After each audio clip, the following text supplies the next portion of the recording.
Hey hi friends. So last எபிசோடில் நம்ம heroine ஒரு பொண்ணை காப்பாற்ற போயிட்டு தெரியாதனமாக அவள் ஒரு பெரிய பிரச்சனையில் மாட்டிக்கிறா. அப்போது சரியான நேரத்துக்கு நம்ம ஹீரோ வந்து எப்படியோ அவளை காப்பாற்றிருப்பான். அப்போ தான் அவங்க 2 பேருக்கான அந்த விதியின் கயிறு இணையிற மாதிரி தெரிஞ்சிருக்கும். ஸோ இதுக்கப்புறம் நடக்க போகிறத நம்ம இந்த எபிசோடில் பார்க்கலாம். ஸ்டார்டிங் சீனில் பார்த்தீங்கன்னா அப்படியே நமக்கு ஒரு ஃப்ளாஷ்பேக்கை காட்டுறாங்க. அது என்னன்னா நம்ம ஹீரோயின் எப்படி கரெக்டாக அங்கே தான் இருக்கான்னு தெரிஞ்சுக்கிட்டு இவனும் கரெக்டான நேரத்துக்கு வந்து அதை தடுத்தான் அப்படின்னு பார்த்தீங்கன்னா நம்ம ஹீரோயினோட அம்மா அப்பா இருக்காங்கல்ல, அவங்க நம்ம ஹீரோயின் அப்படி தரன்னு உள்ள பிடிச்சி இழுத்துட்டு போயிட்டு இருக்கிறத பார்த்துருக்காங்க. ஸோ பார்த்தோன்னே அவங்களுக்கு தெரிஞ்சு போச்சு நம்ம பொண்ணு எந்த தப்பும் பண்ணியிருக்க மாட்டா, ஆனால் செய்யாத தப்புக்கு இப்போ அவளை பிடிச்சி இழுத்துட்டு போயிட்டு இருக்காங்களே, இது நியாயமே இல்லை. சரி நம்ம எப்படியாவது இவளை வந்து காப்பாற்றணும். கண்டிப்பாக அது நம்மளால முடியாது, ஏன்னா நம்மளே இந்த நாட்டை விட்டு ஓடி வந்தவங்க தான். ஸோ உதவி பண்ணுறோன்னு போனோம்னா நம்மளையும் தான் சேர்த்து விட்டுவாங்க. நம்ம இதுக்கு முன்னாடி பார்த்தோம்ல அந்த அரசாங்கத்தில் வேலை பார்க்குற 2 பேர் அங்கே ஒருத்தர் கூட இருந்தாங்கல்ல, அப்படின்னா அது கண்டிப்பாக அரசராக தான் இருக்கும். நம்ம அவர்கிட்ட போய் ஹெல்ப் கேட்கலாம். நம்ம பொண்ணுகிட்ட கூட நேற்று நைட் அவர் பேசிட்டு இருந்தார்ல, கண்டிப்பாக ஹெல்ப் பண்ணுவார் அப்படின்னு சொல்லிட்டு நம்ம ஹீரோ கிட்ட போயிட்டு ஹெல்ப் கேட்க ஆரம்பிச்சிருக்காங்க. அரசே தயவு செஞ்சு எங்கள் பொண்ணை காப்பாத்துங்க, அவள் மேலே இல்லாத பொல்லாத கேஸ்லாம் போட்டு அவளோட காலை விட்ட பார்க்குறாங்க, தயவு செஞ்சு வாங்க அப்படின்னு சொல்லிட்டே இருக்கும்போது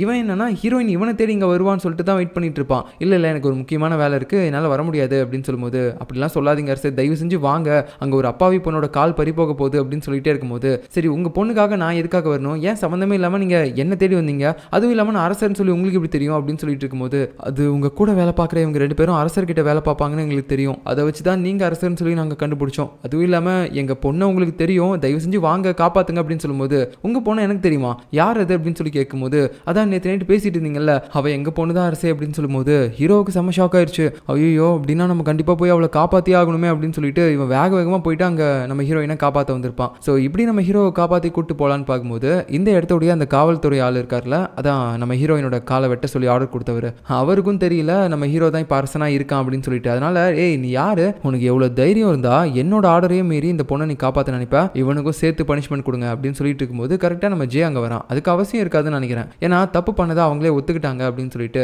அந்த பொண்ணுடைய அம்மா இருக்காங்கல்ல, அதாவது இப்போ நம்ம ஹீரோயின் எதுக்காக இங்கே கூப்பிட்டு வந்தாங்க, அவளுடைய பேக்ல ஒரு திருட்டு போன பொருள் இருந்துச்சு அப்படின்னு சொல்லிட்டு அதை வச்சது யாரு, அவ காப்பாத்தினால அந்த பொண்ணு வீட்டில் வேலை பார்க்குற ஒரு வேலைக்காரன். ஸோ அவன் மூலமா நம்ம ஹீரோயினை ஒரு திருடின்ற பட்டத்தை கட்ட வைக்கிறதுக்காக இந்த பிளானை போட்டதே அந்த வீட்டில் இருக்கக்கூடிய மாமியார் தான். அதான் நம்ம ஹீரோயின் காப்பாத்தினால அந்த பொண்ணுடைய மாமியார். இப்போ அவளையே நம்ம ஜே கூட்டிட்டு வந்துட்டு அவளை எல்லா உண்மையுமே சொல்ல வச்சுட்டான். ஏன்னா நம்ம ஜே எல்லாத்தையுமே பார்த்துட்டு தானே இருந்திருப்பான் அவங்க போட்ட பிளான் எல்லாத்தையுமே. அதுக்கப்புறமேட்டு அவனும் அந்த காவல்துறையில் இருக்கக்கூடிய ஹெட் கிட்ட சொல்கிறான், அதான் இப்போ இது ஒரு கேஸே இல்லைன்னு தெரிஞ்சு போச்சுல்ல, இதுக்கு மேலேயும் எதுக்காக நீங்கள் வந்து இந்த பொண்ணை தண்டிக்கணும்னு நினைக்கிறீங்க, அவளை விடுங்க அப்படின்னு சொல்லும்போது சரின்னு சொல்லிட்டு விட்டுறாங்க. அதுக்கப்புறமேட்டு நம்ம ஹீரோயினை பார்த்தீங்கன்னா ஹீரோ கையை பிடிச்சி இழுத்துட்டு போயிட்டே இருக்கான். தனியாக ஒரு இடத்துக்கு கூட்டிகிட்டு போயிட்டு அவகிட்ட ஒரு விஷயத்த சொல்லலாம் அப்படின்னு சொல்லி பார்க்கும்போது அவள் ஒரு மாதிரி கத்துறா, எதுக்காக நீங்கள் இந்த மாதிரி என் கையை இழுக்கமாக பிடிச்சிட்டு இருக்கீங்க, எனக்கு செமையாக வலிக்குது அப்படின்னு சொல்ல, இங்கே பாரு சொன்னால் புரிஞ்சுக்கோ, நீ தயவு செஞ்சு இங்கிருந்து போயிடு, நீ இங்கே இருக்க உனக்கு ரொம்பவே ஆபத்து, ஏன் உனக்கு புரிய மாட்டேங்குது அப்படின்னு சொல்ல, இங்கே பாருங்க ஏதோ நீங்கள் 2 டைம் காப்பாற்றிட்டீங்க அப்படின்றதுக்காக நீங்கள் சொன்ன உடனேலாம் என்னால் இந்த இடத்த விட்டு போக முடியாது,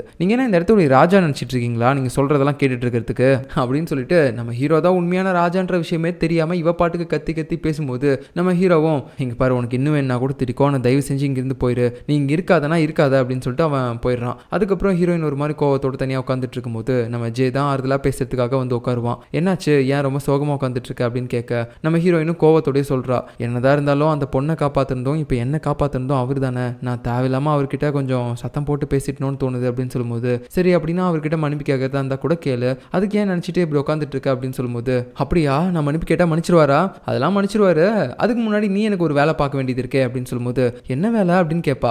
அப்புறம் நம்ம ஜே பார்த்தீங்கன்னா அவளை அவனுடைய இடத்துக்கு கூட்டு போயிட்டு ஒரு பத்திரம் மாதிரி ஒன்று காட்டுறான். இது என்னது அப்படின்னு கேட்க அது ஒன்றும் இல்லை, நீ என்னோட கடிகாரத்தை உடைச்சல, அந்த கடிகாரத்துக்கு நீ நஷ்டஈடாக பணம் கொடுக்கணும், இல்லை உங்ககிட்ட பணம் கொடுக்க முடியாது அப்படின்னா நீ கொஞ்ச நாளைக்கு என்கிட்ட வேலை பார்த்து அந்த கடனை அடைக்கணும் அப்படின்னு சொல்லும்போது ஐயோ இதெல்லாம் பெரும் தலைவலியாக இருக்குது, நான் அதை வேணும்னு உடைக்க கிடையாது தெரியாமல் தானே உடைச்சோம் அப்படின்னு சொல்லும்போது சரி நீ தெரியாமல் உடைச்சியோ இல்லை வேணும்னு உடைச்சியோ எனக்கு அதெல்லாம் தேவையில்லாத கதை, இதுக்கு நஷ்டஈடா நீ இங்கேருந்து வேலை பார்த்து அதெல்லாம் கழிச்சிட்டு தான் போகணும் அப்படின்னு சொல்லும்போது ஹீரோயினும் ஐயோ இவங்களுக்கு இருந்து நான் இப்படி தப்பி பண்ணி தெரியலையே அப்படின்னு சொல்லிட்டு ஒரு மாதிரி உட்காந்துட்டு இருக்கா. சரி இந்த கிராமத்தை விட்டு தானே நம்மளால போக முடியாது, அட்லீஸ்ட் நம்ம அம்மா அப்பாவது போய் பார்த்துட்டு வரலாம், அவங்களும் இங்கே தானே இருக்காங்க அப்படின்னு சொல்லிட்டு அவங்கள பார்க்கறதுக்காக போறா. ஸோ உடனே அவங்க 2 பேரும் ஓடி வந்துட்டு நம்ம ஹீரோயினை கட்டி பிடிச்சி அழுக ஆரம்பிக்கிறாங்க. ஏன்டி பைத்தியக்காரி இப்படி பண்ற, போயும் ஒரு சூப் குடிக்கிறதுக்காக இந்நேரம் கால் 2 இழந்திருப்பியாடி அப்படின்னு சொல்லும்போது சரி அழுகாதீங்க அதான் வந்துட்டேன்ல, ஆமா என்னோட காலை வெட்ட போனாங்க அப்படின்றது உங்களுக்கு எப்படி தெரியும் அப்படின்னு சொல்லும்போது அட போடி பைத்தியக்காரி, உனக்கு பனிஷ்மெண்ட் கொடுக்கறதுக்காக அந்த காவல்துறை ஆட்கள்லாம் இழுத்துட்டு போயிட்டு இருக்கும்போது நாங்கள் தான் அதை பார்த்து அரசர்கிட்ட போய் ஹெல்ப் கேட்டோம் அப்படின்ற மாதிரி அந்த அம்மா சொல்ல வரும்போது அப்பதான் அவங்க ஒரு விஷயத்தை யோசிச்சு பார்க்குறாங்க. அது என்னன்னா அவங்க சொன்னதை கேட்டு நம்ம ஹீரோயினை காப்பாற்றுறதுக்காக ஹீரோ கிளம்புறதுக்கு முன்னாடி அவங்க கிட்ட ஒரு கண்டிஷனும் போட்டிருப்பான். நீங்கள் சொன்ன மாதிரி நான் ஹீரோயினை போய் காப்பாற்றிட்டு வந்துடுறேன், ஆனால் நான் தான் ராஜா அப்படின்ற விஷயத்த எக்காரணத்தை காரணத்து கொண்டும் அவகிட்ட சொல்லிடாதீங்க அப்படின்னு சொல்லும்போது அவங்களும் ஓகேன்னு சொல்லியிருப்பாங்க. ஸோ அந்த விஷயத்த இப்போ நம்ம ஹீரோயினோட அம்மா யோசிச்சு பார்த்துட்டு ஐயோ நம்ம இதை சொல்லக்கூடாது அப்படின்ட்டு அரசர் ஏற்பாடு பண்ண அந்த ரகசிய உளவாளி இருக்கார்ல அவர்கிட்ட தான் நாங்கள் போய் ஹெல்ப் கேட்டோம். அவர் தான் கரெக்டான நேரத்தில் உன்னை வந்து காப்பாற்றவும் செஞ்சாரு அப்படின்னு சொல்லும்போது நம்ம ஹீரோயினுக்கு பார்த்தீங்கன்னா ஒரு மாதிரி கொஞ்சம் கஷ்டமாக போயிடுது. ஐயோ அப்படின்னா நமக்காக தான் இவங்க சொன்னதை கேட்டு அவர் வந்து நம்மளை காப்பாற்றிருக்காரு போலயே, நான் அது தெரியாமல் அவரை கொஞ்சம் கோவமாக பேசிட்டேன் அப்படின்னு சொல்லிட்டு அவள் ஒரு மாதிரி ஃபீல் பண்ணிட்டு இருக்கும்போது இன்னொரு பக்கம் நம்ம ஹீரோவும் அதே மாதிரி தான் அவனுடைய ஒய்ஃப் இறந்து போன சோகத்துலையும் இருக்கான். ப்ளஸ் அவன் ஒய்ஃப் மாதிரி இப்போ ஒருத்தி கிடைச்சும் அவளும் நம்மளை வந்து அண்டர்ஸ்டாண்ட் பண்ணிக்க மாட்டாளே, நம்மளை வந்து ஒரு மாதிரி ரொம்ப கோவத்தோட திட்டிட்டு இருக்கா அப்படின்னு சொல்லிட்டு ஒரு மாதிரி அதெல்லாம் நினச்சிக்கிட்டு கவலையாக வந்து குடிச்சிட்டு இருப்பான் இந்த நிலாவெல்லாம் பார்த்துட்டு. இன்னொரு பக்கம் நம்ம ஹீரோயினும் அதே மாதிரி தான் அவனை நினச்சிட்டு ஃபீல் பண்ணிட்டு உட்காந்துட்டு இருக்கா, தேவையில்லாமல் நம்ம அவர்கிட்ட பேசிட்டோம் அப்படின்னு சொல்லிட்டு. இப்போ கட் பண்ண அடுத்த நாள் காலையில் நம்ம ஜே இருக்கான்ல அவன் வந்து அவனுடைய ஆளை பார்க்கறதுக்காக போகிறான். அதான் அவனுடைய ஆள்னா அந்த அரசு அதிகாரி கிம் இருக்கார்ல அவருடைய பொண்ணு. அவள் வந்து இப்போ வேற ஒரு கிராமத்தில் இருக்கா. அவளை பார்க்கறதுக்காக இவன் ஒரு டெம்பிளுக்கு போகலாம் அப்படின்னு சொல்லி பார்க்கும்போது அந்த இடத்துல அவளை பல்லாக்கில் தூக்கிட்டு போயிட்டு வந்துட்டு இருக்க அந்த ஆளுங்க எல்லாருமே ஒரு மாதிரி பேசிட்டு இருக்காங்க. இந்த பொண்ணுக்கும் அவளுடைய அப்பன் கிம்மு மாதிரியே தான் கோவம் இருக்கு அப்படின்னு சொல்லும்போது இதை கேட்டோடனே நம்ம ஜேக்கு வந்து பயங்கரமாக ஷாக் ஆயிடுச்சு. ஏன்னா அவனுக்கு இப்போதான் ஃபர்ஸ்ட் டைம் தெரியுது அப்படின்னா நான் இத்தனை நாளாக லவ் பண்ணிட்டு இருந்தது கிம்முடைய பொண்ணா, நான் யாரை பழி வாங்கணும் அப்படின்னு நினச்சனோ அவனுடைய பொண்ணையை லவ் பண்ணிட்டு இருந்தேன் அப்படின்னு சொல்லிட்டு ஒரு மாதிரி யோசிச்சுக்கிட்டு உள்ளே போகிறான். ஸோ போயிட்டு அவளை தனியாக மீட் பண்ணி பேச ஆரம்பிக்கிறான். எதுக்காக நீ கிம்முடைய பொண்ணுன்ற விஷயத்த இத்தனை நாளாக என்கிட்ட இருந்து மறைச்சிட்டு இருந்த, என்னோட அம்மா இறந்து போனதுக்கு காரணமே அவர் தான் உனக்கு தெரியும்ல, அப்படி இருந்தும் இதுக்காக இந்த உண்மையை மறைச்ச, இது தெரிஞ்சிருந்தா நான் உனக்கு லவ்வே பண்ணியிருக்க மாட்டேன் அப்படின்னு சொல்லும்போது இங்கே பாருங்க தயவு செஞ்சு அந்த மாதிரியான வார்த்தையெல்லாம் சொல்லாதீங்க. உங்களுக்கு தேவையானது எல்லாமே என்னோட அப்பாவை ரிவெஞ்ச் எடுக்கணும் அவ்வளோதானே, எனக்கு தேவையானது எல்லாமே நீங்கள் ராஜாவாக இருக்கணும், அதுக்கப்புறம் நான் வந்து உங்களை கல்யாணம் பண்ணிப்பேன், ஒரு ராணியாக உங்கள் கூட சேர்ந்து நல்லா வாழுவேன், ஏன் இதெல்லாம் புரிஞ்சுக்க மாட்டீங்க அப்படின்னு சொல்லிட்டு இருக்கும்போது நம்ம ஜேவும் சொல்கிறான் இங்கே பாரு நான் ராஜாவாக ஆக முடியாது, எனக்கு என்னோட பிரதர் இருக்கான், அவன் தான் இப்போ வந்து எப்படி பார்த்தாலும் ராஜாவாக ஆக முடியும், அதுவும் இல்லாமல் நீ அவனையே கல்யாணம் பண்ணிக்கோ, நீ நினச்ச மாதிரியே ஒரு ராணியாக வாழலாம், என்னை கல்யாணம் பண்ணிக்கிட்டீங்கன்னா அந்த அளவுக்கு எந்த சந்தோஷத்தையும் நான் உனக்கு கொடுக்க முடியாது, சொன்னால் புரிஞ்சுக்கோ, நீ அவனையே கல்யாணம் பண்ணிட்டு சந்தோஷமா இரு அப்படின்னு சொல்லிட்டு அவன் ஒரு மாதிரி கஷ்டத்தோடய அங்கேருந்து போகும்போது இவளுக்கும் ஒரு மாதிரி கண்ணு தனியாக வருது. அதுக்கப்புறம் ரொம்ப யோசிச்சேன், இவளுடைய அப்பா கிம்முக்கு ஏதோ ஒரு லெட்டர் எழுதுறா. அந்த லெட்டரை இந்த பக்கம் கிம்முக்கும் பார்த்தீங்கன்னா அவனுடைய அசிஸ்டன்ட் படிச்சு காட்டுறான். ஐயா உங்களுடைய பொண்ணு உங்களை பார்க்கறதுக்கு வரேன்னு சொல்லிட்டா, ஆனால் அதுக்காக ஒரு சின்ன டிமாண்ட் மாதிரி ஒன்று வச்சிருக்காங்க அப்படின்னு சொல்ல என்ன அப்படின்னு கேட்க அது ஒன்றும் இல்லை, அரசரே அவளுடைய இடத்துக்கு வந்து அவளை கூட்டு போகணும் அப்படின்ற மாதிரி ஆர்டர் கொடுத்துருக்கா, அப்போ தான் இந்த இடத்துக்கு வருவாளாம் அப்படின்னு சொல்லும்போது சரி ஓகே நான் இதை பற்றி அரசர்கிட்ட பேசுகிறேன் அப்படின்னு சொல்லிட்டு அடுத்து பார்த்தீங்கன்னா நம்ம ஹீரோவை மீட் பண்ணி இந்த கிம் எல்லா விஷயத்தையுமே சொல்கிறான். என்னுடைய பொண்ணை போய் நீங்கள் பார்த்து கூட்டு வாங்க அப்படின்னு சொல்ல ஓ உங்கள் பொண்ணு அவ்வளோ பெரிய ஆளாக வளர்ந்துட்டாலும் என்ன நானே தான் போய் அவளை கூட்டு வரணுமா அப்படின்னு சொல்ல ஆமாம் அரசே இல்லைனா அவள் வரமாட்டேன்ற மாதிரி சொல்கிறா, அதான் நீங்கள் ரெண்டு பேரும் கல்யாணம் பண்ணிக்கிறதா முடிவாயிடுச்சு இல்லை, ஸோ நீங்கள் போய் அவளை கூட்டு வாங்க இதில் என்ன இருக்குது அப்படின்னு சொல்லிட்டு இருக்கும்போது நம்ம ஹீரோவும் சரி ஓகே நான் கூட்டு வரேன் அப்படின்னு சொல்லிடுறான். அந்த டைமில் இந்த கிம் இன்னொரு கேள்வியும் கேட்குறான். ஆமாம் அரசே நீங்கள் ஏதோ ஒரு பொண்ணை ஊருக்குள்ளே காப்பாற்றுன்னு தான் நான் கேள்விப்பட்டேன், எதுக்காக இந்த மாதிரிலாம் பண்ணிட்டு இருக்கீங்க, நான் 4 வருஷத்துக்கு முன்னாடி சொன்ன எல்லாமே உங்களுக்கு ஞாபகம் இருக்குல்ல அப்படின்னு சொல்ல இப்போ நமக்கு ஒரு ஃப்ளாஷ்பேக்கை காட்டுறாங்க. அது என்னன்னா 4 வருஷத்துக்கு முன்னாடி நம்ம ஹீரோவுடைய மனைவி இறந்து போன டைம் அப்போ அவளுடைய சமாதிக்கு முன்னாடி உட்காந்துக்கிட்டு நம்ம ஹீரோ பயங்கரமா அழுதுகிட்டே இருந்திருப்பான். அந்த டைம்ல இந்த கிம்மும் சொல்லியிருப்பான் உன் மனைவி உன் அம்மா இவங்க எல்லாருமே இறந்து போயிட்டாங்க, இதுக்கப்புறமாவது நான் சொல்றதை கேளு அப்படின்னு சொல்லும்போது இது எல்லாத்துக்கும் நான் கண்டிப்பா உன்னை பழி வாங்காம விட மாட்டேன், சரி நீ பழி வாங்கும் போது பழி வாங்கிக்கோ உன்னால முடிஞ்சா, ஆனா இதுக்கப்புறம் நீ என் பொண்ணை தான் கல்யாணம் பண்ணிக்கணும், வேற யாராவது ஒருத்தைய கல்யாணம் பண்றேன்னு தெரிஞ்சிச்சு இல்ல லவ் பண்றேன்னு தெரிஞ்சிச்சுன்னா கூட நான் அவளை கொலை பண்ணிடுவேன் அப்படின்னு சொல்லிட்டு அந்த டைம்ல இருந்து தான் நம்ம ஹீரோவை அப்படியே மிரட்டியா வச்சிருந்திருப்பான். நம்ம ஹீரோவும் வேற வழி இல்லாமல் அவன் சொல்கிற எல்லாத்தையுமே இப்போ வரைக்கும் கேட்டுட்டு இருக்கான். அவனுடைய பொண்ணையும் கல்யாணம் பண்ணிக்கிறதுக்கு ஒத்துக்கிட்டான். ஸோ இந்த விஷயங்களை பற்றி தான் இப்போ நம்ம ஹீரோ கிட்ட சொல்கிறான். உடனே ஹீரோவும் அதை கேட்டு புரிஞ்சுக்கிறான். இல்லை நீங்கள் நினைக்கிற மாதிரிலாம் நான் அந்த பொண்ணெல்லாம் லவ்லாம் பண்ண கிடையாது, அவள் பண்ணாத தப்புக்கு அவளுக்கு தண்டனை கொடுக்குற மாதிரி தெரிஞ்சிச்சு, அதனால தான் நான் போய் காப்பாற்றினேன், மற்றபடி எங்களுக்கு நடுவில் வேறு எதுவுமே இல்லை அப்படின்னு சொல்லிடுறான். இதுக்கு நடுவில் நம்ம ஜேவுக்கு தெரிஞ்சு போச்சு நம்ம எப்படியும் நம்மளுடைய ஆளை கல்யாணம் பண்ண முடியாது அப்படின்னு சொல்லிட்டு ஒரு மாதிரி சோகத்தோட அவனுடைய கார்டன் ஒன்று இருக்கும்ல, ஸ்டார்டிங்கில் நம்ம ஹீரோயினோட மண்டையில் கிளாக் எடுத்து வச்சிருப்பான்ல அந்த கார்டன் தான். ஸோ அங்கே அந்த கிம்முடைய பொண்ணு கூட இவன் நிறைய டைம்லாம் ஸ்பெண்ட் பண்ணியிருப்பான் போல, அதை பற்றிலாம் யோசிச்சு பார்த்துட்டு கொஞ்சம் சோகத்தோடையே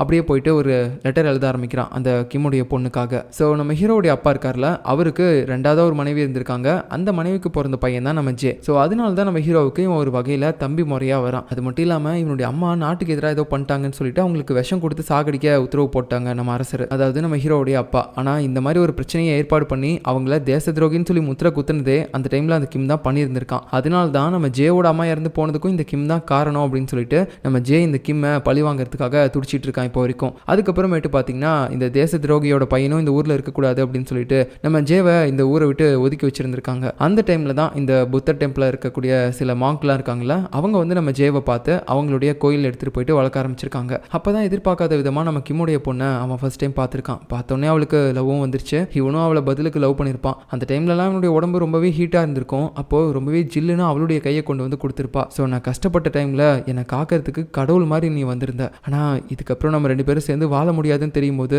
எனக்கு என்ன சொல்கிறதுனே தெரியல. ஸோ நீ இதுக்கப்புறம் என்னை நினச்சி கஷ்டப்படாத, நம்ம 2 பேரும் பிரிஞ்சிடலாம். அதே சமயம் நீ அண்ணனை கல்யாணம் பண்ணிட்டு சந்தோஷமா இரு அப்படின்னு சொல்லிட்டு இவன் இந்த லெட்டரில் எழுதியிருக்கான். எழுதும் போதே அவனுக்கு செம்மையாக அழுக வந்துட்டு இருக்குது. பட் அதோடய அதை ஃபுல்லாக எழுதி முடிச்சிடறான். அதுக்கப்புறம் பார்த்தீங்கன்னா இந்த லெட்டரை அப்படியே நம்ம ஹீரோயின்ட்ட போய் கொடுத்து இதை நான் சொல்லக்கூடிய அட்ரஸில் போய் நீ கொடுத்துரு அப்படின்னு சொல்லிட்டு நம்ம கிம்முடைய பொண்ணு இப்போ ஒரு டெம்பிளில் இருக்கால, அந்த டெம்பிளுடைய அட்ரஸையும் நம்ம கிம்முடைய பொண்ணு பேரையும் சொல்லிட்டு அந்த கோயிலில் இந்த பேரில் இருக்கக்கூடிய ஒரு பொண்ணு இருப்பா, அவகிட்ட போயிட்டு இதை கொடுத்துரு அப்படின்னு சொல்லும்போது சரி சரி ஓகே நான் கொடுத்துட்றேன், ஆனால் இதுக்கப்புறம் நீங்கள் எதுவும் வேலை வாங்க மாட்டீங்கல்ல, அந்த அக்ரிமெண்ட்டையும் கேன்சல் பண்ணிடுங்க அப்படின்னு சொல்லும்போது சரி ஓகே இதை நீ கொடுத்துரு, நான் அந்த அக்ரிமெண்ட்டை கேன்சல் பண்ணிடுறேன் அப்படின்னு மாதிரி அவனும் சொல்லிடுறான். கட் பண்ணா இப்போ அடுத்த சீனில் ஏதோ ஒரு வியாபாரியாக நம்ம ஹீரோ வர சொல்லியிருக்கான். அவங்கிட்ட இந்த பொண்ணுங்களுக்கு நிறைய அழகழகாக போடுற மாதிரி வளையல் அப்புறம் காப்பு இந்த மாதிரி நிறைய இருக்கும். ஸோ அதில் பார்த்தீங்கன்னா ஒன்று நம்ம ஹீரோ வாங்கிக்கிறான். இந்த கருமத்தெல்லாம் வாங்கிட்டு போயிட்டு அவளுக்கு கொடுக்கணும் அப்படின்றது என்னோட தலை எழுத்து. இதெல்லாம் பண்ணலைன்னா அதுக்கும் அந்த கிம்மு பைத்தியக்காரன் ஏதாவது என்ன பண்ணி தொலைவான் அப்படின்னு சொல்லிட்டு வேண்டா வெறுப்புக்கு நம்ம ஹீரோ வாங்கிட்டு போயிட்டு இருக்கான். அதுக்கப்புறம் அவனுடைய ஆட்கள் எல்லாருமே கூட்டிக்கிட்டு காட்டுக்குள்ளே நம்ம ஹீரோ போயிட்டு இருக்கான். அப்போ ஒரு கட்டத்துக்கு மேலே எல்லாருமே டயர்டாக இருக்குது அப்படின்னு சொல்லிட்டு நம்ம ஆளுங்க எல்லாருமே இங்கே ரெஸ்ட் எடுக்கலாம் அப்படின்னு சொல்லி பார்க்குறாங்க. அப்போ திடீர்னு ஒரு கடைக்கிட்ட இருந்து பார்த்தீங்கன்னா ஏதோ பயங்கரமான ஒரு சத்தம் வந்துட்டு இருக்குது. என்னடா இது, கிழமைங்கெல்லாம் ஒப்பாரி வைக்கிற மாதிரி சவுண்ட் கேட்குது, என்னாச்சு என்னன்னு பாருங்க அப்படின்னு சொல்லும்போது அங்கே நம்ம ஹீரோயின் பாட்டு பாடிட்டு இருக்கா. அட கன்றாவி அப்படின்னு சொல்லிட்டு நம்ம ஹீரோயினும் இவங்கெல்லாம் பார்த்து ஷாக் ஆயிட்டா. அம்மா நீங்களாம் எப்படி இங்கே வந்தீங்க அப்படின்னு சொல்லி நம்ம ஹீரோ கிட்ட கேட்கும்போது ஒன்றும் இல்லை, ஒரு வேலையாக அப்படியே இந்த பக்கம் போனோம், நடுவில் ஏதோ நாய் கத்துற மாதிரி சவுண்ட் கேட்ச்சு, அதான் இங்கே வந்தோம் அப்படின்னு சொல்லும்போது இருக்கும் அப்படின்னு சொல்லிட்டு நம்ம ஹீரோயின் பேசிட்டு இருப்பா. அதுக்கப்புறம் ஹீரோயினை பார்த்து அவன் கேட்குறான், ஹீரோ நீ எதுக்காக இந்த இடத்து பக்கமாக போயிட்டு இருக்க அப்படின்னு சொல்லும்போது அதுவா அப்படின்னு சொல்லிட்டு இவ நம்ம ஜே வந்து இந்த லெட்டரை ஒரு பொண்ணுக்கு கொடுக்க சொல்லியிருப்பான்ல, அந்த விஷயத்த சொல்லலாம் அப்படின்னு சொல்லி பார்க்கும்போது நம்ம ஜே இந்த லெட்டரை கொடுக்கும்போதே சொல்லியிருப்பான், இதை எக்காரணத்து கொண்டும் நீ மற்றவங்க கிட்ட சொல்லிடாத அப்படின்ட்டு. அதனால இல்லை நான் இங்கே பக்கத்தில் இருக்கக்கூடிய ஒரு டெம்பிளுக்கு போகிறேன் அப்படின்னு சொல்ல நம்ம ஹீரோவுக்கு ஷாக் ஆயிடுச்சு. ஏன்னா இப்போ இவனும் அந்த கிம்முடைய பொண்ணை கூட்டிகிட்டு வரதுக்காக அதே டெம்பிளுக்கு தான் போகிறான். இருந்தாலும் இந்த விஷயத்த நம்ம இவகிட்ட சொல்ல வேணாம் அப்படின்னு சொல்லிட்டு சைலண்டாக மெயின்டைன் பண்ணிட்டு இருக்கும்போது டக்குன்னு நம்ம ஹீரோடைய குண்டு அசிஸ்டன்ட் இருக்கான்ல, அவன் வந்துட்டு நீங்களும் அந்த டெம்பிளுக்கு தான் போகிறீங்களா, நாங்களும் அந்த டெம்பிளுக்கு தான் போகிறோம் அப்படின்னு சொல்லி உளறிடுறான். ஸோ ஹீரோவுக்கு செம்ம கட்டுப்பாயிருது. பைத்தியக்காரா அவனை வச்சுட்டு என்னடா பண்ணுறது அப்படின்னு சொல்லிட்டு பார்த்துட்டு இருப்பான். அதுக்கப்புறம் நம்ம ஹீரோயினையும் இவங்க கூடவே கூட்டு போய்க்கலாம் அப்படின்னு சொல்லிட்டு ஒரு முடிவுக்கு வந்துட்டாங்க. இருந்தாலும் நம்ம ஹீரோ அந்த டைமில் அவனுடைய ஹைட்டான அசிஸ்டன்ட் ஒருத்தர் இருப்பான்ல, அவனுடைய பேர் நம்ம ஷின் அப்படின்னு சொல்லி வச்சுக்கலாம். ஸோ அவங்ககிட்ட பார்த்தீங்கன்னா சொல்லிட்டு இருக்கான், ஏய் இங்கே பாரு, எக்காரணத்து கொண்டும் நான் தான் ராஜா அப்படின்ற விஷயத்த அவளுக்கு தெரியப்படுத்திடாதீங்க, தயவு செஞ்சு கேட்டுக்கிறேன், அது மட்டும் இல்லாமல் இதை மற்ற அடியாட்கள்கிட்டே சொல்லிடுறேன் அப்படின்னு சொல்லும்போது ஓகே அரசே நான் பார்த்துக்கிறேன் அப்படின்னு சொல்லிட்டு இருக்கான். அப்புறம் கடைசியாக எல்லாருமே ஒன்றா சேர்ந்து அந்த டெம்பிளுக்கும் போயிடுறாங்க. கீழே இருந்தபடியே நம்ம ஹீரோ மேலே இருந்துக்கிட்டு அந்த கிம்முடைய பொண்ணை பார்த்து உன்னை கூட்டிகிட்டு போக வந்திருக்கேன் அப்படின்னு சொல்லும்போது அவள் எதுவுமே கண்டுக்காம உள்ளே போயிடுவா. இதை பார்த்தோன்னே ஹீரோவுக்கு ரொம்ப கடுப்பாக இருக்கும். ஹீரோயினும் பார்த்துட்டு அழகாக இருக்கிற பொண்ணுங்களாம் இப்படி தான் திமிராக இருக்கும் போல அப்படின்னு சொல்லிட்டு இருக்கும்போது நம்ம ஹீரோவும் அப்படின்னா உனக்கு நிறைய திமிரு இருக்கும்ல, ஏன்னா நீ ரொம்ப அழகாக இருக்க அப்படின்னு சொல்லும்போது ஐயா இவன் இந்த மாதிரி சம்மந்தமே இல்லாமல் பேசிகிட்டு இருக்கான் அப்படின்னு சொல்லி ஹீரோயினுக்கு கொஞ்சம் ஆக்குவேடாக இந்த இடத்துல ஃபீல் ஆகுது. அப்புறம் இவங்க மேலே டெம்பிளுக்கே போகிறாங்க. நம்ம ஹீரோவும் வந்துட்டு நான் உன்னை கூப்பிட்டு போகிறதுக்காக தான் வந்திருக்கேன், வா கிளம்பலாம் அப்படின்னு சொல்ல சரி அப்படின்னா கொஞ்சம் ஒரு 2 மணி நேரம் இருங்க, எனக்கு இங்கே ப்ரேயர்லாம் முடிச்சுட்டு தான் வர முடியும் அப்படின்னு சொல்லும்போது ஹீரோவுக்கு காண்டாயிருது. எல்லாம் என் நேரம், உங்கள் அப்பா சொன்னதுக்காக உங்ககிட்டலாம் வந்து இப்படி கெஞ்சிக்கிட்டு நின்றுட்டு இருக்கேன் பார்த்தியா, என்ன சொல்லணும் அப்படின்னு சொல்லிட்டு அவன் ஒரு மாதிரி கடுப்பாயிட்டு வெளியே போகும்போது நம்ம ஹீரோயினும் அந்த கிம்முடைய பொண்ணு நேமை வந்து எல்லா இடத்துலையும் கேட்கும்போது அவங்க இந்த பொண்ணு தான் அப்படின்னு சொல்லும்போது அவளுக்கே ஷாக் ஆயிடுச்சு, இந்த திமிர் பிடிச்ச பொண்ணு தான் அந்த பொண்ணா அப்படின்ட்டு. கடைசியில் பார்த்தீங்கன்னா நைட்டு யாருக்குமே தெரியாமல் அந்த பொண்ணுகிட்ட அந்த லெட்டரையும் கொடுத்துட்றா. ஸோ அதை வாங்கி ஓப்பன் பண்ணி படிக்கும்போது அவளுக்கு அழுகையாக வந்துட்டு இருக்குது. ஏன்னா நம்ம ஜே அதில் என்ன சொல்லியிருப்பான், இந்த மாதிரி நம்ம 2 பேரும் ஒன்று சேர முடியாது, நீ தயவு செஞ்சு அண்ணனே கல்யாணம் பண்ணிக்கோ அப்படின்னு தானே சொல்லியிருப்பான். அதெல்லாம் படிக்கும்போது இவளுக்கு கஷ்டமாக இருக்குது, ரொம்ப கஷ்டமாக இருக்குது. படித்து முடிச்சதுக்கப்புறம் நீ இங்கேருந்து ஓடி போயிரு இல்லைனா செத்து போயிடுவேன் அப்படின்னு சொல்லும்போது ஏயா என்ன பைத்தியமாக இருக்கும் போல இது அப்படின்னு சொல்லிட்டு சரிம்மா நான் போகிறேன், உன்னை பார்த்தாலே சைக்கோ மாதிரி தான் இருக்குது அப்படின்ட்டு அவ பாட்டுக்கு அங்கேருந்து கிளம்ப ஆரம்பிச்சிடறா. நம்ம ஹீரோ கிட்ட அப்புறம் அவனுடைய ஆட்கள் யார்ட்டையுமே சொல்லாமல் காட்டு பாதையில் அவ பாட்டுக்கு கிளம்பிடுறா. இந்த பக்கம் நம்ம ஹீரோவும் அவங்க கூட வந்து அந்த அடியாட்கள் அப்புறம் சிப்பாய்கள் இவங்க எல்லாருமே சேர்ந்து சாப்பிடலாம் அப்படின்னு சொல்லி பார்க்கும்போது நம்ம குண்டு அசிஸ்டன்ட் இருக்கான்ல அவனுக்கு செம்மையாக வைத்த கலகுது. அரசே எனக்கு கொஞ்சம் ரொம்ப வைத்த கலகுது, நான் போயிட்டு வந்துடுறேன், நீங்கள் சாப்பிட்டு முடிச்சிருங்க அப்படின்னு சொல்லும்போது கருமம் பிடிச்ச அவனை சாப்பிடும்போது தான் அவனுக்குலாம் இது வருமாடா, போய் தொலை சீக்கிரமா வா அப்படின்னு சொல்லும்போது ஓகே அப்படின்னு சொல்லிட்டு அவன் கிளம்பிடுறான்.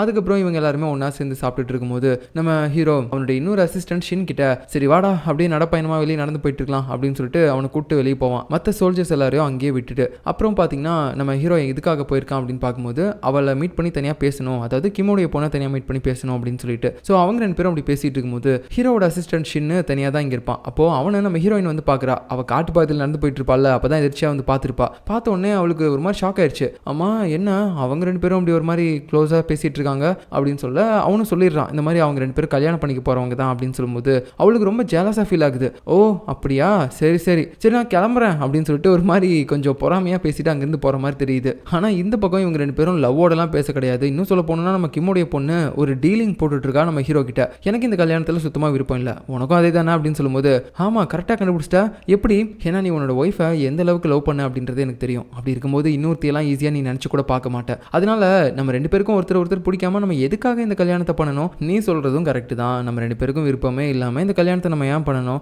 ஆனால் இதை போய் உங்க அப்பா கிட்ட சொல்லு, அவன் நம்புறானான்னு பார்ப்போம். அந்த பைத்தியக்காரன் தான் நம்மளை விட மாட்டான், என்ன பண்றது அப்படின்னு சொல்ல அதுக்காக தான் என் அப்பாவை நம்ம ரெண்டு பேரும் சேர்ந்து எதிர்க்கலாம் அப்படின்றதுக்காக உங்ககிட்ட ஒரு பிளான் பேசுறதுக்கு நான் உன்னை இந்த இடத்துக்கு தனியாக வர சொன்னேன். இப்போ புரியுதா அப்படின்னு சொல்லும்போது ஓ அப்படியா விஷயம், பரவாயில்ல நீ உங்க அப்பா மாதிரி தான் யோசிக்கிற, சரி நான் இந்த பிளானுக்கு ஒத்துக்கிறேன் அப்படின்னு சொல்லிட்டு ஹீரோவை கூட சேர்ந்து பேசிட்டு இருக்கும்போது இதே நேரத்தில் நம்ம ஹீரோடைய குண்டு அசிஸ்டன்ட் இப்போ வரைக்கும் அந்த கக்கூஸில் தான் உட்காந்துட்டு இருக்கான். அப்போ அதே நேரத்தில் வெளியில் இங்கே சாப்பிட்டுட்டு இருந்தால் மற்ற அடியாட்கள்லாம் இருக்காங்கல்ல, அவங்க எல்லாரையுமே கருப்பு கலரில் ட்ரெஸ் போட்டு வந்த யாரோ ஒருத்தங்க குத்தி கொலை பண்ணிட்டு இருக்காங்க. ஸோ இப்படி இந்த இடத்துல எல்லாருமே பணக்காடாக இருக்கும்போது கரெக்டாக அந்த வழியாக தான் நம்ம கிம்முடைய பொண்ணு வருவா. அவளுக்கு செம்ம ஷாக்கு, அவங்களுடைய ரத்தம்லாம் இவ மேலே தெரியுது. அதுக்கப்புறம் அவளையும் கொலை பண்ணுறதுக்காக பக்கமாக வரும்போது சரியான நேரத்துக்கு நம்ம ஷின்னும் அப்புறம் ஹீரோவும் வந்துட்டாங்க. ஏய் ஃபர்ஸ்ட் நீ இங்கிருந்து தப்பிச்சு போ, நாங்கள் ரெண்டு பேரும் இவங்களை பார்த்துக்கிறோம் அப்படின்னு சொல்லும்போது நம்ம ஷின் உடனே இல்லை நீங்கள் போங்க அரசே, நான் பார்த்துக்கிறேன், என்னோட உயிரே உங்களுக்காக தான் இருக்குது, ஸோ உங்களுக்கு ஏதாவது ஒன்று ஆச்சுன்னா என்னால் அதை பார்க்க முடியாது அப்படின்னு சொல்லும்போது சரி ஓகேடா ஷின்னா நான் கொஞ்சம் பார்த்துட்டு சீக்கிரமாக வந்துடுறா அப்படின்னு சொல்லும்போது சரி நீங்கள் போங்க அப்படின்ட்டு இவன் பார்த்தீங்கன்னா இப்போ அவங்க கூட சண்டை போட ஆரம்பிக்கிறான். பட் இருந்தாலும் ஹீரோவுக்கு மனசே கேட்கல, நான் ஷின்னை தனியாக விட்டுட்டு வந்திருக்க கூடாது அப்படின்ற மாதிரி யோசிச்சுட்டு கிம்முடைய பொண்ணை ஒரு பக்கம் சேஃபாக பார்த்து வச்சுட்டு இவன் இந்த பக்கம் பார்த்தீங்கன்னா மறுபடியும் நம்ம ஷின்க்கு ஹெல்ப் பண்ணுறதுக்காக வந்துட்டு இருப்பான். இந்த பக்கம் நம்ம ஷின் அவங்க கூட சண்டை போட்டுட்டு இருக்கும்போது அவனுடைய கையில் வேற அடிபட்டுரும். அப்படியே கிட்டத்தட்ட ஒரு வாளில் 10 பேரோட வாழை தடுத்து நிறுத்திட்டு இருப்பான். அவ்வளோதான் இவன் கதை முடிஞ்சிச்சுன்னு நினச்சிட்டு இருக்கும்போது பின்னாடி இருந்து ஒரு நெருப்பு அம்பு வந்து அங்கே இருக்கக்கூடிய ஆளில் ஒருத்த மேலே குத்துது. யாரா அப்படின்னு சொல்லி பார்த்தா நம்ம ஹீரோ. டே ஷின்னு உடனே மேலே வாடா அப்படின்னு சொல்லும்போது ஓகே அரசு அப்படின்னு சொல்லிட்டு அவனும் முடியாத நிலைமையில மேலே ஏறி வந்துட்டு இருப்பான். அப்படி அவன் வரும்போது பின்னாடி அந்த கொலகாரனுங்க எல்லாருமே துரத்திட்டு வந்துட்டு இருப்பானுங்க. நம்ம ஹீரோவும் அப்படியே குருவி அடிக்கிற மாதிரி ஒரு நெருப்பம்பா பற்ற வச்சு ஒருத்தர் நெஞ்சிலும் இறக்கிட்டே இருப்பான். ஆனால் வந்துகிட்டே இருக்கானுங்க. சரி இது வேலைக்காகாது, இப்படியே விட்டா ஷின் பக்கத்தில் வந்துருவானுங்க அப்படின்னு சொல்லிட்டு உடனே பார்த்தீங்கன்னா நம்ம ஹீரோ ஜம்ப் பண்ணிலாம் போயிட்டு அவனுங்களை அடிக்க ஆரம்பிக்கிறான். ஓரளவுக்கு அந்த அடியாட்கள் எல்லாருமே இவங்க சமாளிச்சாலும் இன்னும் நிறைய பேர் வந்துகிட்டே தான் இருக்கானுங்க. சரி இது வேலைக்காகாது, நம்ம ஹெல்ப்காக ஏதாவது ஆளுங்களை கூப்பிடுறதுக்கு இங்கிருந்து போய் தான் ஆகணும் அப்படின்னு சொல்லிட்டு ரெண்டு பேரும் வேகமாக இங்கிருந்து ஓடுறாங்க இந்த நெருப்பெல்லாம் பற்ற வைக்கிற மாதிரி ஒரு இடத்துக்கு. ஸோ இதை பார்த்து அவங்களுடைய ஆட்கள் யாராவது வந்து காப்பாற்ற வருவாங்க அப்படின்னு சொல்லிட்டு ஆக்சுவலாக இங்கே ஏதாவது ஒரு கலவரம் நடக்குது அப்படின்னா இதை வந்து மற்ற படையாட்களுக்கு தெரியப்படுத்துறதுக்காக இவங்க இந்த இடத்துல வந்து ஒரு நெருப்பை வந்து எரிய வைக்கிறதுக்குனே ஒரு ஆளை வச்சிருப்பாங்க போல. ஆனால் அவனையும் பார்த்தீங்கன்னா முன்கூட்டியே சாகடிச்சிட்டு தான் வந்திருக்காங்க. ஸோ எல்லாமே பிளான் பண்ணி தான் பண்ணியிருக்காங்க அப்படின்னு சொல்லும்போது இப்போ இதெல்லாம் எப்படி பற்ற வைக்கிறது அப்படின்னு தெரியாமல் நம்ம ஷின் முடிச்சிட்டு இருக்கும்போது நம்ம ஹீரோவும் அதுக்கு தாண்டா ஒரு ராஜதந்திரம் இருக்க மாதிரி மூளை இருக்கணும் அப்படின்னு சொல்லிட்டு நம்ம ஹீரோவும் கையில் பார்த்தீங்கன்னா ஏதோ ஒரு பாட்டில் மாதிரி ஒன்று வச்சிருப்பான். ஸோ அது மூலமாக நெருப்பை ஈஸியாக பற்ற வைக்கலாம் அப்படின்னு சொல்லிட்டு அதை ஊற்றி விட்டு பற்ற வச்சிருப்பான். ஸோ இந்த மாதிரி எல்லாத்தையுமே பற்ற வச்சுட்டு இருக்கும்போது கரெக்டாக அவங்க வந்துடுறாங்க. ஸோ அவ்வளோதான் இவங்க கதை முடிய போகுது அப்படின்னு நினச்சாலும் இவங்க அப்பயும் விடாமல் பயங்கரமாக சண்டை போட்டுட்டே இருக்காங்க. ஸோ ரெண்டு பேரும் முடிஞ்ச அளவுக்கு எல்லாருமே போட்டு தள்ளிட்டாங்க. அப்பாடா எப்படியோ நம்ம ஆளுங்க வரதுக்கு முன்னாடி இவங்க எல்லாரையும் நம்மளே மொத்தமாக முடிச்சிட்டோம், பரவாயில்ல நம்ம இப்போ வரைக்கும் நல்லா கொஞ்சம் எனர்ஜெட்டிக்காக தான் இருக்கோம் அப்படின்னு சொல்லிட்டு இருக்கும்போது சரியா நம்ம ஹீரோவை ஒரு கொலகாரன் குத்த வரும்போது அதை நம்ம ஷின் வந்து வாங்கிக்கிறான். கத்தி மறுபுறமே வந்துடுது. இதை பார்த்தோன்னே ஹீரோவுக்கு உயிரே இல்லை. ஐயோ என்ன காப்பாற்ற வந்து இவனுக்கு இப்படி ஆயிடுச்சு அப்படின்னு சொல்லிட்டு அந்த கொலகாரனை மறுபடியும் குத்தி போட்டு இவனை வந்து எழுப்ப ட்ரை பண்ணிட்டு இருக்கான். உனக்கு எதுவும் ஆகாதுரா, நான் காப்பாத்துறேன், நான் இருக்கேன் அப்படின்னு சொல்லிட்டு அவனை அப்படியே தூக்கிட்டு போயிட்டு இருப்பான் முடியாத நிலைமையில. அப்போ அந்த நிலைமையில கூட நம்ம ஷின்னுக்கு லைட்டா கண்ணு தெரியுது, நம்ம ஹீரோவை யாரோ ஒருத்தங்க ஷூட் பண்ண பாக்குறாங்க அப்படின்னு சொல்லிட்டு அந்த புல்லட்டையும் அவன் வாங்கிட்டு விழுந்துடுறான். யாரா அது அப்படின்னு சொல்லிட்டு திரும்பி பார்த்தா அங்க அந்த கிம்முடைய பொண்ணு தான் இருக்கா. அதுக்கப்புறம் அவன் நம்ம ஹீரோவையும் ஷூட் பண்ணிடுறா. உடனே அவன் அங்க இருக்க தண்ணியில போய் அப்படியே விழுந்துடுறான். ஸோ இப்பதான் நமக்கு தெரிய வருது இவ அவளுடைய அப்பா கிம்மை எதிர்க்கிறதுக்காக பிளான் போடுறதுக்கு நம்ம ஹீரோவை இங்க கூப்பிடல, அவனை கொலை பண்றதுக்காக தான் கூப்பிட்டுருக்கா. ஏன்னா அவனை கொண்டுட்டா அப்படின்னா அடுத்த அரசனா கண்டிப்பா நம்ம ஜே தான் வர முடியும். அப்படி அவன் அடுத்த அரசனா வந்துட்டானா அவனை இவ கல்யாணம் பண்ணிட்டு ஒரு ராணியா வாழ முடியும்ல. அதுக்காக தான் இந்த பைத்தியக்காரி இவ்வளவு பெரிய பிளானையே போட்டிருந்திருக்கா. இப்போ அப்படியே அடுத்த நாள் ஆகுது. முடிஞ்ச அளவுக்கு படையாட்களை எல்லாருமே கூட்டிக்கிட்டு நம்ம ஹீரோவுடைய குண்டு அசிஸ்டன்ட் ஓடி வரான். வந்து பார்த்தா இங்க எல்லாருமே போனமா கிடக்குறானுங்க அடியாட்கள் எல்லாருமே. நம்ம ஷின்னும் கிடக்கிறத பார்த்துட்டு இவனுக்கு செம்ம ஷாக் ஆயிடுச்சு. ஐயோ ஷின்ன டே உனக்கு என்னடா ஆச்சு அப்படின்னு சொல்லிட்டு நெஞ்சிலே அடி அடிக்கும் போது அவன் பார்த்தீங்கன்னா டக்குன்னு எழுந்துடுறான். நல்ல வேளை அவன் இப்போ வரைக்கும் உயிரோடு தான் இருக்கான் போல. இருந்தாலும் அந்த நிலைமையில கூட அரசர் அரசர் இங்கே தான் இருக்காரு, இங்கே தான் விழுந்தாரு அப்படின்னு சொல்லிட்டு அவன் பக்கமாக போயிட்டு இருக்கான். ஸோ நம்ம ஷின்னு நேற்று மயக்க நிலைமையில இருந்ததுனால ஹீரோவை யார் ஷூட் பண்ணுது அப்படின்னு அவனுக்கு தெரியல. அதனால சீக்கிரமா ஹீரோவை காப்பாத்துங்க, அவர் இங்கே தான் விழுந்தாரு அப்படின்னு சொல்லிட்டு இருப்பான் அவன் பாட்டுக்கு. கட் பண்ணா இன்னொரு பக்கம் நம்ம ஹீரோவுடைய அப்பா இருக்கார்ல, அதாவது பழைய ராஜா, அவர்கிட்ட பார்த்தீங்கன்னா இப்போ மற்ற அரசு அதிகாரிகள் எல்லாருமே பேசிட்டு இருக்காங்க. சொல்லுங்க அரசே, இப்போ நீங்கள் அடுத்து என்ன பண்ண போறீங்க? உங்களுக்குன்னு வாரிசு யாருமே கிடையாது, இருக்கிறது அந்த தேச துரோகம் பண்ணாங்கல்ல உங்களுடைய 2வது மனைவி, அந்த மனைவியோட பையன் ஜே தான் இருக்கான். அவனை வந்து நீங்க அரசனா ஆக்க போறீங்களா என்ன? சொல்லுங்க என்ன பண்ண போறீங்க அப்படின்னு சொல்லிட்டு எல்லாரும் விடாம பயங்கரமா கேள்வி கேட்டுட்டு இருக்காங்க. ஆனா அவரு அது எதுக்குமே ஆன்சர் பண்ணாம அப்படியே ஒரு மாதிரி நொந்து போயிட்டு நம்ம ஹீரோவோட ரூமுக்கு வந்து பாக்குறாரு. அப்ப அந்த இடத்துல மரத்தால செய்யப்பட்ட ஒரு சின்ன மரபொம்மை இருக்கும். ஸோ அதை பார்த்துட்டு அவர் ஒரு மாதிரி கண் கலங்கிட்டு இருக்காரு. ஏன்னா அதை வச்சு நம்ம ஹீரோ சின்ன வயசுல பயங்கரமா விளையாண்டுருப்பான் இவர் கூட. அதை பத்திலாம் யோசிச்சு பார்த்து இவரும் தன்னுடைய பையன் இறந்து போயிட்டான் அப்படின்னு நினைச்சு பயங்கரமா அழுதுகிட்டு இருக்காரு. இன்னொரு பக்கம் நம்ம ஹீரோயினி இப்போ வரைக்கும் பாத்தீங்கன்னா அந்த காட்டுக்குள்ள தான் சுத்திட்டு இருக்கா. என்னடா காடு இது, நாலா பக்கமும் போனா ஒரே இடத்துக்கு தான் வந்து சேர்ந்துட்டு இருக்கேன், இதுக்கு ஒரு எண்டே இல்லையா அப்படின்னு சொல்லிட்டு அவ தண்ணி குடிக்கிறதுக்காக போகும்போது அங்க நம்ம ஹீரோவோட பாடி இருக்கிறத பாக்குறா. உடனே அவளுக்கு செம ஷாக்கு. அதுக்கப்புறமேட்டு தான் நம்ம ஹீரோன்னு தெரிய வருது. அவளுக்கு இன்னும் செம ஷாக்கு. ஐயோ இவன் ஏன் இந்த மாதிரி இருக்கான், நேத்து நைட்டு நல்லா தானே அவகிட்ட பேசிட்டு இருந்தான், சரி நம்ம உடனே காப்பாத்தலாம் அப்படின்னு சொல்லிட்டு இவ உடனே பாத்தீங்கன்னா காட்டுக்குள்ள மறுபடியும் போயிட்டு சில மருந்து செடி எல்லாத்தையுமே எடுத்துட்டு இருப்பா. அப்போ அந்த வழியா சில படையாட்கள்லாம் வராங்க. இவருடைய பாடியை பாத்தீங்களா அப்படின்னு சொல்லி கேட்கும்போது அவளுக்கு ஒரு மாதிரி டவுட்டா இருக்கு. ஏன்னா ஃபர்ஸ்ட் அவரை யார் இந்த மாதிரி அட்டாக் பண்ணாங்க அப்படின்னே தெரியல. அதனால இவங்க கிட்ட சொல்லி இவனுங்க ஏதாவது போய் பண்ணிட போறானுங்க அப்படின்ட்டு இல்ல நான் எதுவும் பார்க்கல அப்படின்னு சொல்லி போய் சொல்லிடுறா. அதுக்கப்புறம் நம்ம ஹீரோவை மறுபடியும் ஒரு குகை மாதிரி ஒரு இடத்துக்கு கூட்டு போயிட்டு அங்க நெருப்பெல்லாம் பத்த வச்சு அவனை கொஞ்சம் கதகதப்பா பாத்துக்கிறா. அது மட்டும் இல்லாம அவனுடைய நெஞ்சில் இருக்கக்கூடிய அந்த புல்லட்டையும் வெளியே எடுத்து அதுக்கு அந்த மருந்து செடி எல்லாமே வைக்கிறா. அது மட்டும் இல்லாம ரத்தப்போக்கையும் நிப்பாட்டணும் அப்படின்னு சொல்லிட்டு அங்க இருக்கக்கூடிய ஒரு ஸ்பூனை வேற பயங்கரமா ஹீட் பண்ணி அவனுடைய நெஞ்சிலேயே வைக்கும் போது ஹீரோ வலி தாங்க முடியாம பயங்கரமா கதறான். அதை அப்படியே தட்டி விடவும் பாக்குறான். ஹீரோயின் வேற வலி இல்லாம அவளுடைய கையை அப்படியே அந்த சூடா இருக்க ஸ்பூன் மேலேயே வச்சு அழுத்திட்டு இருக்கா. அவளுக்கும் அது வலிக்குது. அப்ப என்ன பண்றதுன்னு தெரியாம ஹீரோ அவளை கட்டிலாம் வேற பிடிச்சிட்டு இருக்கான். ஸோ ஹீரோவோட காயத்துக்கு அவ கட்டு போட்டதுக்கு அப்புறம் அவளுடைய கையுக்கும் கட்டு போட்டிருக்கா. ஏன்னா அந்த சூடா இருக்கக்கூடிய ஸ்பூனை வச்சு அழுத்திருப்பாள்ல. இப்படியே இந்த நைட்டும் போகுது. இதுக்கப்புறம் நடக்க போறத நம்ம அடுத்த எபிசோட்ல பார்க்கலாம். பாய்.